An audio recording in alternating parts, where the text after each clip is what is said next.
ହଁ ମୁଁ ମିଛି। ଯେତେବେଳେ ମାଆ ପଚାରେ ରାତିରେ କ'ଣ ଖାଇଲୁ, ମୁଁ ଫୋନ୍ରେ ଟିକେ ଚୁପ୍ ରହିଯାଏ ଆଉ କୁହେ ହଁ ମା ମୁଁ ଖାଇଛି। ଯେତେବେଳେ ଘରର ସାନ ପିଲା ପଚାରନ୍ତି ଦିଦି ଘରକୁ କେବେ ଆସିବୁ ଯେ, କେତେ ଦିନ ହେଲା ଆସିନୁ, ଆଉ ମୁଁ କୁହେ ହଁ ଯିବି ଆଉ ପଢ଼ାପଢ଼ି ଟିକେ ଅଛି ତ।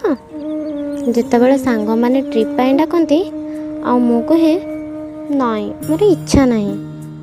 ଯେତେବେଳେ ମୋ ପ୍ରେମିକ ପଚାରନ୍ତି ତୁମେ କାହିଁ ଠିକ୍ ଲାଗୁନା ଆଜି, ମୁଁ କୁହେ ନା ମ ମୁଣ୍ଡ ଟିକେ ବିନ୍ଧା ହେଉଥିଲା ତ।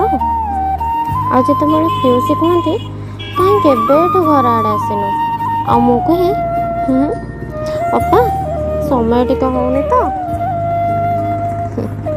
ଏ ଯେଉଁ 18ରୁ 20 ବର୍ଷ ବୟସ ନା ଆମକୁ ଗୋଟେ ଯୁବା ବୁଢ଼ା ବନେଇ ଦିଏ। ଜୀବନ ପାଇଁ ଯେମିତି ସଂଗ୍ରାମ